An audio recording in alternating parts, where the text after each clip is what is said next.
I've had a couple of friends try to get into Deadlock and there's a big problem. They're not having fun. I'm gonna try to go over 2 to 3 concepts of how to not deal with miserable people every game. First, let's start with making money. The number one way to have fun in this game is to absolutely obliterate people poorer than you. But you can't do that if you don't get money. The best way to get money in the game is kills and objectives, but these are inconsistent and your ability to get them is based around the game state. If you have more money than an enemy, you can kill them easier than they can kill you. If you have a wave pushed and there's nobody around, you can take their objectives. This won't always happen.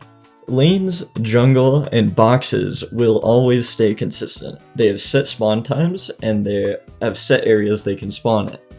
Most of the game, there will always be something to farm. Think of farming like a priority list. Look at the map.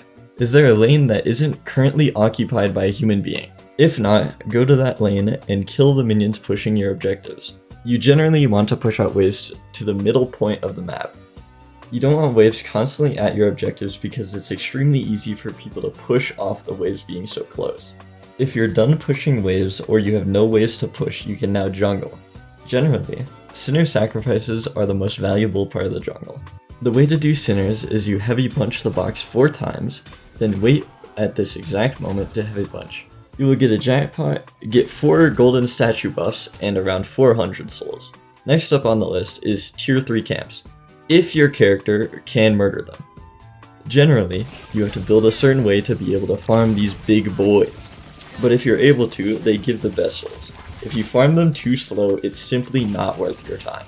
Tier 1 and 2 camps are for almost everyone.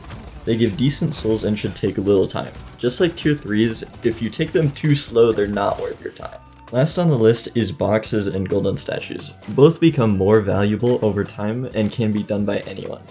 Generally, box runs are nerd shit, but if you're going anywhere between lanes, you should break boxes you find on the way.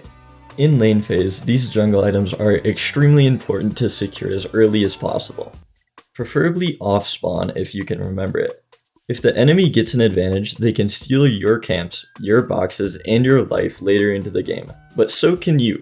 Therefore, it's important to either push your lead by stealing their resources if you're ahead, or secure your resources if you are behind. After lane phase, it becomes more nuanced, but generally the same. If you're ahead, you want to steal the enemy's jungle to possibly start a fight. If you're behind, you want to secure your own jungle. All of this while still making sure your waves are pushed enough for you to be comfortable. You don't want to be farming in the jungle where your wave isn't pushed up because you can't easily be saved by your teammates. The enemies can get to you easier and you won't see them coming on your minimap. If your wave is pushed, they will have to clear the wave before coming to you, or else their objectives will be actively being pushed as they're fighting you. Feeding is a term used for when one of your teammates are a money printer for the enemy. Remember back when I said kills are one of the best ways to make money, but it's inconsistent? If you keep walking into the enemies, they are getting a consistent stream of the best source of souls in the game. If your value as a teammate is worse than if you were sitting in spawn jerking your shit, you're doing something wrong. Assuming you're behind, you need to fight near your objectives. Guardians have a laser beam that shoots anyone who hits you. They deal a lot of damage early game, but they are far from safe if you are low. People can dive Guardians, parry their melee, and then murder you for thinking you're safe for even a slight moment. You shouldn't be low in lane. If your enemy is smart, you will die. You can buy items, you can use abilities, you can go back to base, all to regen your health. All of these are better than giving an enemy a kill. Even losing your tower is better than dying from a soul perspective. After your guardian is gone, you will have your walker. While standing in your walker's little circles, you can see on the left side of your HUD you get 15% resistances to both types of damage. If someone is significantly more powerful than you, you can fight them under walker to have a higher chance at surviving. The walkers also deal a shit ton of damage even into late game. If the enemies are ahead and constantly forcing you back, just clear the troopers under your walker and live. You can also ask your team to gank people if they stay too long because it's much easier for your teammates to get to the walker than it is for them to escape. If you're behind, the best ways to get back ahead is to make less mistakes than the enemies. If nobody dies, if you don't lose objectives, if you keep teaming up on people overextending, you will eventually get a lead back. Comeback mechanics are all over this game. You just have to not make repeated mistakes and the game will let you back into it. One last thing I need to mention that doesn't fit into anything else, the urn. If your team has a lead, just take it, especially if you're ahead and you want to start a fight. If you're really far behind, it will have green candles on the urn. This indicates that the drop-off zone will be near your walkers instead of the middle of the map. If it's red candles, that indicates that it will be near the enemy's walkers. If you're shit stomping, you can still do that too. This chapter is for items. Either if you yourself are poor as shit and the enemies are rich, or if you want one specific person to have a really bad time trying to win. Counter items are items that counter the way the enemies play. Countering enemies can be as early as the first item in lane or your last ditch effort to win a team fight. Ask yourself during games where you're getting shit stomps, will continuing my build fix the issue I'm having? If the answer is yes after 4 items worth 16k, your real answer is no, idiot. For purple items we have first, Rusted Barrel.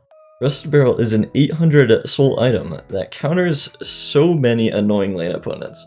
You can buy it to have a significantly easier time in lane. Disarming Hex and Rusted Barrel make it so your enemies can't shoot as good. And, as an added bonus, you and your team deal extra bonus damage to that person. Slowing X is also incredibly important for a ton of characters, making them move slower and making their movement abilities not work.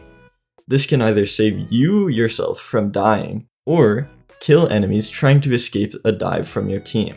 Knockdown is for that haze, that 7, that bebop, that Moe and Krill, you get the point. Any ult that requires a guy to do something for a long time can get cancelled by knockdown. Curse Relic is the counter to all counters. It turns someone into a spectator for like 3 seconds. Cancels ults too. It should be bought by anyone late game if you have the slots for it. Next up is green items. Extra regen and heal rate will be in most builds as a lane optional. Extra regen is for when you're constantly being hit by abilities and bullets and you need more survivability. It will always be active, always giving you healing. Healing rate is the opposite. It will give you significantly more healing, but if you get hit, it will cancel and stop all the healing you would have gotten. While using healing rate, you can leave lane to do a couple boxes or camps, so you're still getting value out of not being present in lane. Enchanter's Emblem and Battle Vest are cheap resist items. If you're laning against 2 of the same damage type enemies, you can buy one of these items to get slight buffs and more resist. Into mid-game, consider the more 3.2k resiliences for Spirit and Bullet. They're good items even into late game, but if you're planning on being a tank, you want to stack resiliences. If you're being debuffed, you can buy Dispel Magic or Unstoppable. If you're being stunned, you can buy Reactive Barrier or Counterspell. If you're being obliterated by one ability, you can buy Spellbreaker. If you're being obliterated by one magazine of a gun carry, you can buy Metal Skin. If you're getting murdered by a ton of tiny little shit skulls by a teenager, consider Witchmail. If you're getting punched over and over by a blue man or a goat boy, consider Rebuttal, or figuring out what a parry button is. For orange items, there's only one big counter item. It's Monster Rounds. It's usually a lane optional in most builds for its ability to make you kill troopers faster. You don't want waves constantly crashing into your tower, and if the enemy is better than you at shoving troopers, you should buy Monster Rounds. In this game, most of the time, there is an item for any problem you are having. It is just a matter of knowing the items.